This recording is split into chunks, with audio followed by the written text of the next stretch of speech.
मैं हूँ तुम्हारा सखा, तुम्हारा मार्गदर्शक। स्वागत है तुम्हारा ज्ञान टॉक्स में। हर श्लोक में है तुम्हारी जीवन यात्रा के लिए मेरा संदेश। इस ज्ञान को औरों तक पहुँचाओ, वीडियो को लाइक करो, चैनल को सब्सक्राइब करो और बांटना न भूलो। सुनो, समझो और अंतरात्मा से ग्रहण करो। पार्थ मेरे प्रिय सखा, आज मैं तुम्हें पुनः उसी कुरुक्षेत्र के मैदान में ले चलता हूँ। उस क्षण में जब सब कुछ स्थिर प्रतीत हो रहा था, पर हर योद्धा के मन में विचारों का महासागर हिलोरे ले रहा था। समय थम सा गया था और भविष्य एक प्रश्न चिन्ह बनकर खड़ा था।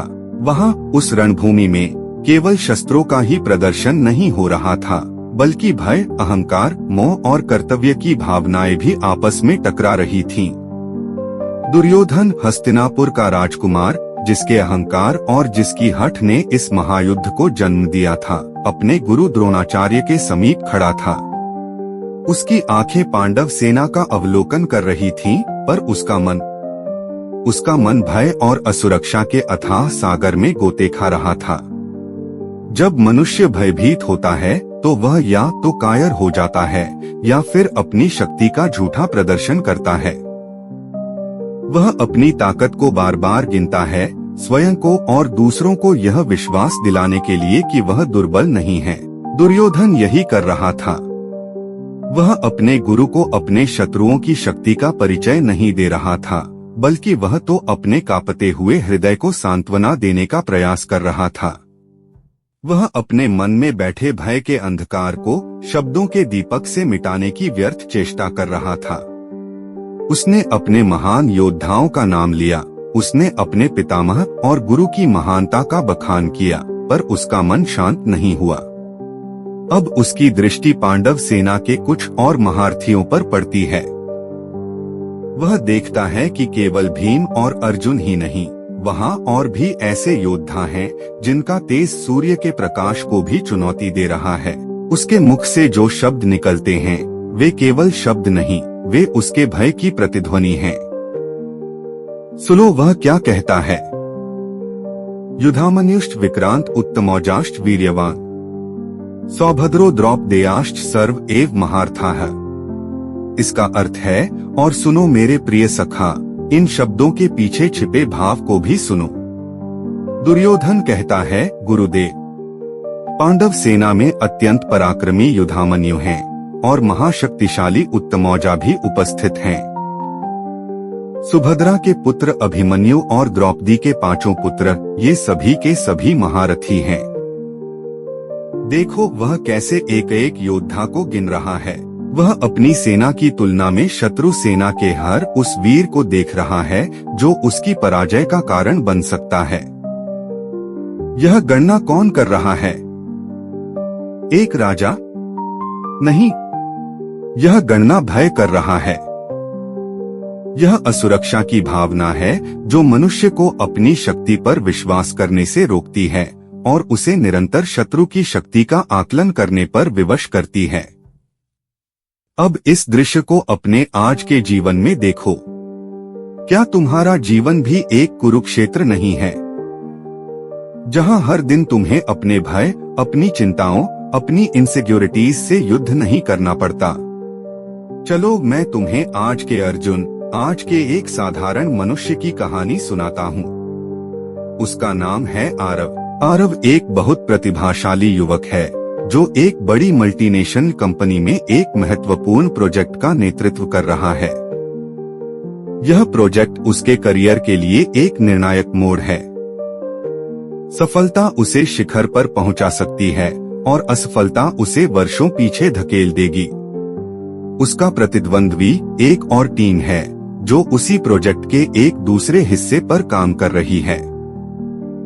दोनों के बीच एक अनकही प्रतिस्पर्धा है, ठीक वैसी ही जैसी कौरवों और पांडवों के बीच थी। आरव के पास एक बेहतरीन टीम है।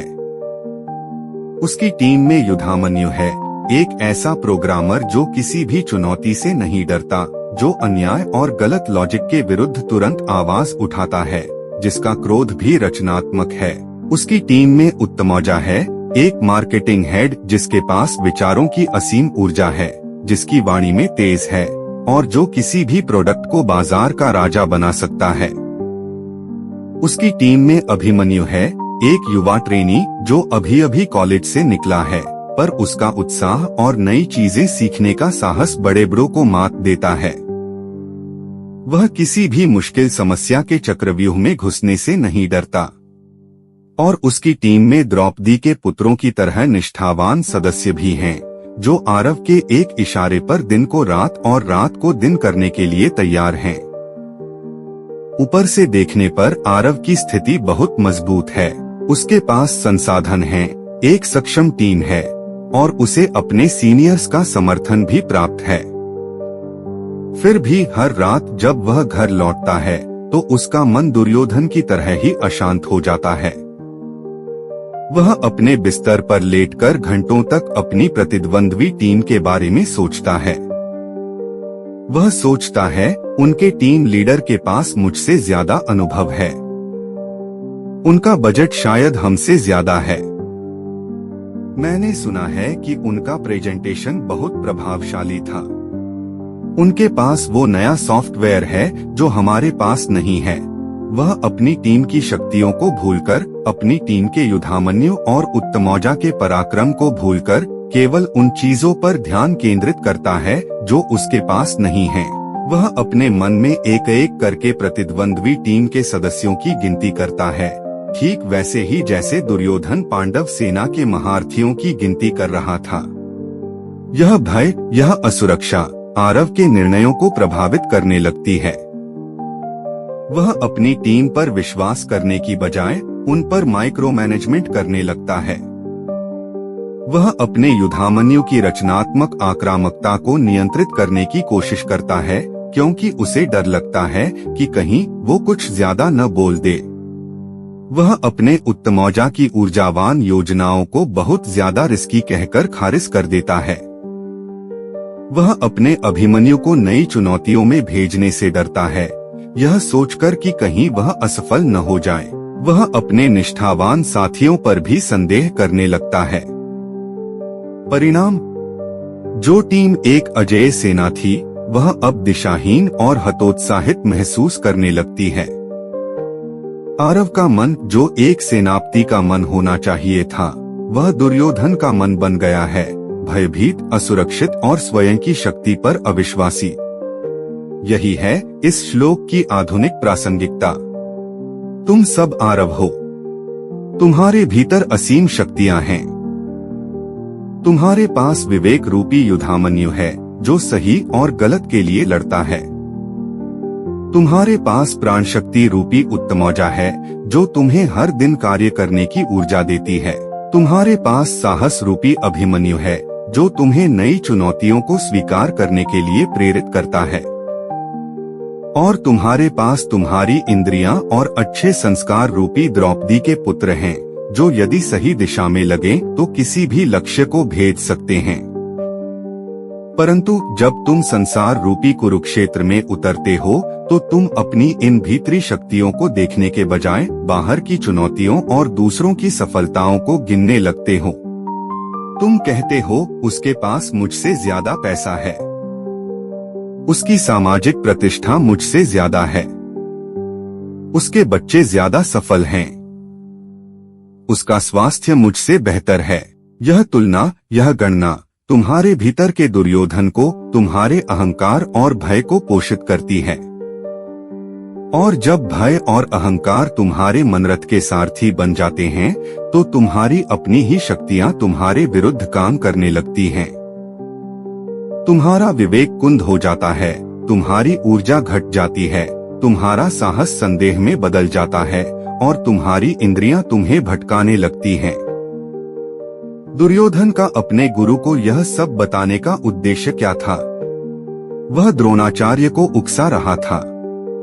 वह अप्रत्यक्ष रूप से कह रहा था, देखिए गुरुदेव, आपका शिष्य धृष्टद्युम्न, जिसने आपको मारने की प्रतिज्ञा ली है, वह भी पांडवों की ओर से लड़ रहा है।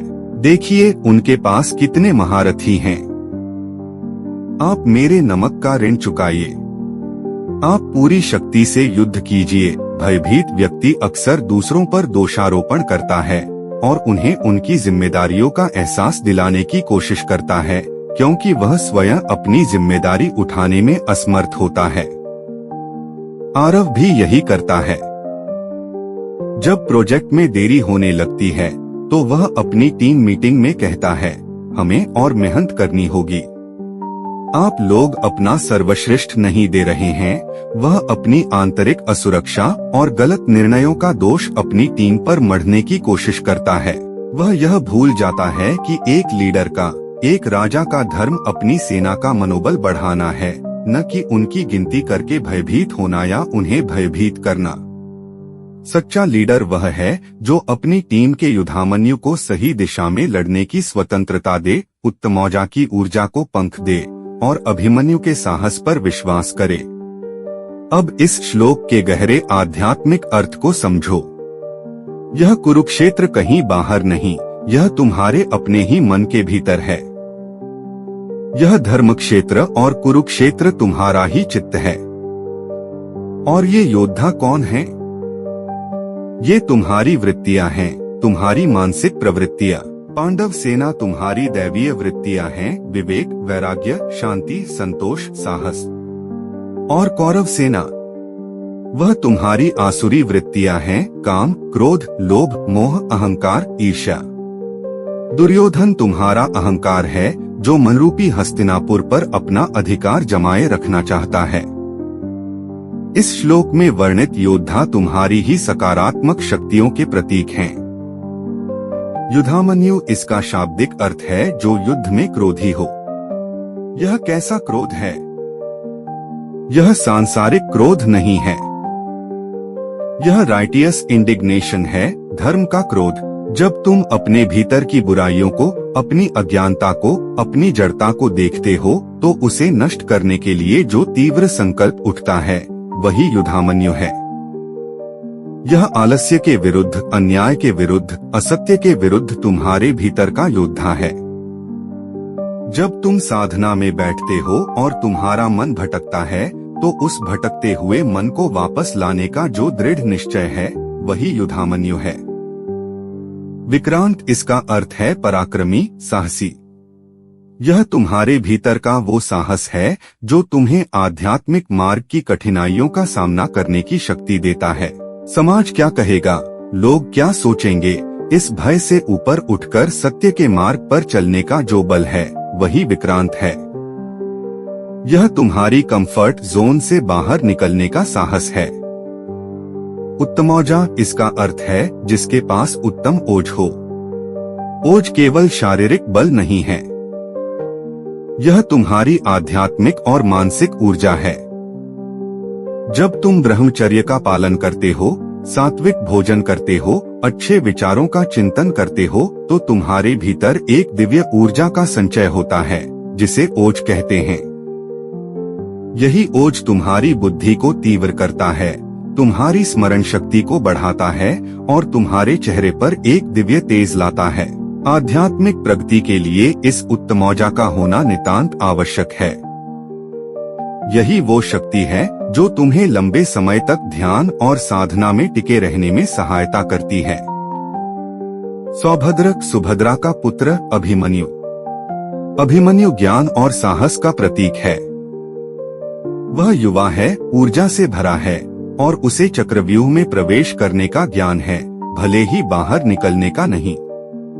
आध्यात्मिक जीवन में हम सब अभिमन्यु की तरह हैं।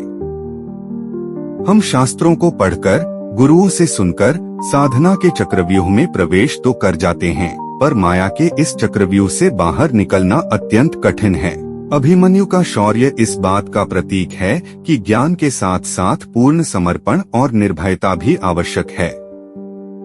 तुम्हें अपने भीतर के अभिमन्यु को जगाना होगा जो अज्ञान के चक्रव्यूह को भेदने का साहस रखता हो, भले ही परिणाम की चिंता न करे। द्रौपदेयाश्च, द्रौपदी के पांचों पुत्र। द्रौपदी यज्ञ की अग्नि से उत्पन्न हुई है।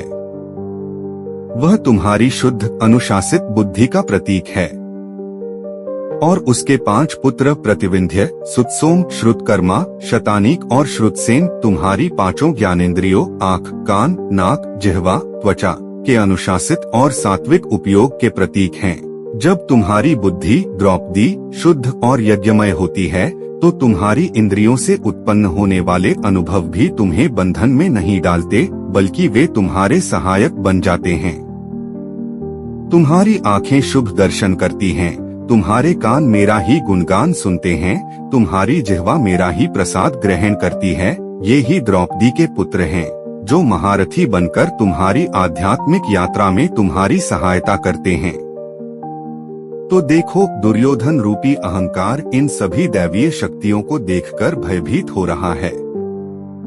अहंकार जानता है कि यदि युधामन्यु धर्म का क्रोध जाग गया तो वह अहंकार के अधर्म को नष्ट कर देगा। यदि उत्तमौजा ओजस प्रकट हो गया तो अहंकार का अंधकार टिक नहीं पाएगा। यदि अभिमन्यु साहस ने अज्ञान के चक्रव्यूह पर आक्रमण कर दिया तो अहंकार का किला ढह जाएगा। और यदि इंद्रियां द्रौपदी के पुत्रों की भांति संयमित हो गईं, तो अहंकार को भोग का भोजन मिलना बंद हो जाएगा और वह स्वयं ही भूखा मर जाएगा। इसलिए तुम्हारा अहंकार, तुम्हारा दुर्योधन निरंतर इन शक्तियों को दबाने का प्रयास करता है। वह तुम्हें सांसारिक बातों में उलझाए रखता है। वह तुम्हें बाहरी शत्रुओं और प्रतिस्पर्धाओं का भय दिखाता है, ताकि तुम्हारा ध्यान कभी अपने भीतर के इन महारथियों पर जाए ही नहीं। वह तुम्हें आरव की तरह अपनी कमियों और दूसरों की शक्तियों की गिनती करने में व्यस्त रखता है। वह तुम्हें विश्वास दिलाता है कि तुम दुर्बल हो, असहाय हो और आध्यात्मिक मार्ग तुम्हारे लिए नहीं है। जब दुर्योधन इन सभी को महारथी कहता है तो वह उनके पराक्रम को स्वीकार कर रहा है। महारथी वह होता है जो अकेले 10,000 धनुर्धरों से युद्ध कर सकता है, जो शस्त्र और शास्त्र दोनों में निपुण हो। तुम्हारे भीतर की ये सभी दैवीय वृत्तियां महारथी हैं। तुम्हारा विवेक, तुम्हारा साहस, तुम्हारी आध्यात्मिक ऊर्जा, तुम्हारा संयम ये इतने शक्तिशाली हैं कि वे अकेले ही तुम्हारी हजारों नकारात्मक वृत्तियों, कौरव सेना का संहार कर सकते हैं। परंतु समस्या क्या है? समस्या यह है कि तुम्हें अपनी इन शक्तियों पर विश्वास नहीं है। तुम स्वयं को दुर्योधन से जोड़कर देखते हो, अर्जुन से नहीं। तुम अपनी आसुरी वृत्तियों को ही अपना स्वरूप मान बैठे हो। तुम अपने क्रोध, अपने लोभ, अपने मोह को ही मैं समझते हो। और जब कोई तुम्हें तुम्हारी दैवीय शक्तियों का स्मरण कराता है तो तुम उसे अनसुना कर देते हो। मेरी वाणी, यह गीता का ज्ञान तुम्हारे लिए सारथी का कार्य करता है। मैं तुम्हें यह स्मरण दिलाने आया हूँ कि तुम यह भयभीत अहंकारी दुर्योधन नहीं हो। तुम वह अर्जुन हो जिसके रथ पर मैं स्वयं सारथी बनकर बैठा हूँ। तुम्हारे भीतर यह समस्त पांडव सेना, ये सभी महारथी सुप्तावस्था में विद्यमान हैं। उन्हें जगाने की आवश्यकता है। अपने युधामन्यु को जगाओ। संसार की तुच्छ बातों पर क्रोध करने के बजाय अपनी अज्ञानता और अपनी कमियों पर क्रोध करो। उन्हें नष्ट करने का संकल्प लो। अपने उत्तमौजा को जगाओ। व्यर्थ की चिंताओं और भोगविलास में अपनी ऊर्जा को नष्ट मत करो। प्राणायाम, ध्यान और सत्कर्म से अपने ओज को बढ़ाओ। अपने अभिमन्यु को जगाओ। आध्यात्मिक मार्ग पर चलने का साहस करो। नए प्रयोग करो, नई साधनाओं को अपनाओ। असफलता से मत डरो। अपने द्रौपदी के पुत्रों को अनुशासित करो। अपनी इंद्रियों को विषयों के कीचड़ में मत फंसने दो। उन्हें परमात्मा की ओर मोड़ो। शुभ देखो, शुभ सुनो, शुभ बोलो। जब तुम अपनी इन आंतरिक शक्तियों को पहचानोगे और उन पर विश्वास करोगे तो बाहरी परिस्थितियां और चुनौतियां तुम्हें आरव की तरह भयभीत नहीं कर पाएंगी। तब तुम अपनी प्रतिद्वंद्वी टीम की शक्ति को देखकर डरोगे नहीं, बल्कि अपनी टीम की शक्ति पर विश्वास करके कर्म करोगे। तब तुम जीवन के कुरुक्षेत्र में एक भयभीत सैनिक की तरह नहीं, बल्कि एक आत्मविश्वासी योद्धा की तरह खड़े होगे, यह जानते हुए कि विजय तुम्हारी ही होगी, क्योंकि तुम धर्म के पक्ष में हो और जहाँ धर्म है वहाँ मैं हूँ। दुर्योधन का यह श्लोक एक चेतावनी है। यह दिखाता है कि कैसे एक शक्तिशाली राजा भी, जिसके पास अपार सेना है, भय और असुरक्षा के कारण भीतर से खोखला हो सकता है। शक्ति शस्त्रों में या संख्या में नहीं होती पार्थ। सच्ची शक्ति आत्मविश्वास में होती है, धर्म में होती है और मुझ पर अटूट श्रद्धा में होती है। दुर्योधन ने अपनी शक्ति को गिना, अपनी सेना को गिना, पर उसने धर्म को नहीं गिना, उसने सत्य को नहीं गिना, और इसीलिए उसका पतन निश्चित था। तुम अपने जीवन में यह भूल मत करना। अपनी डिग्रियों, अपनी संपत्ति, अपने संपर्कों को मत गिनना।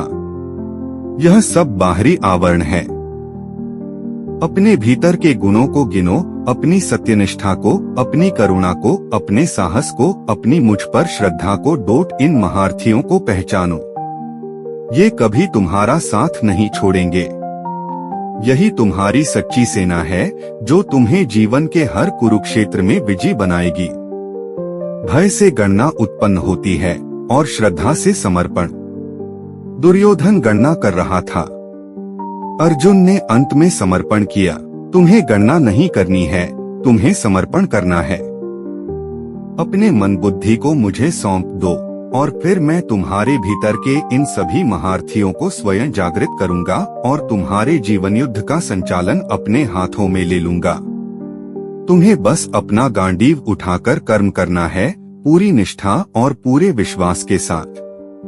अपने जीवन के आरव को समझाओ कि उसकी टीम अजय है, बस उसे अपनी दृष्टि बाहर से हटाकर भीतर की ओर करनी है।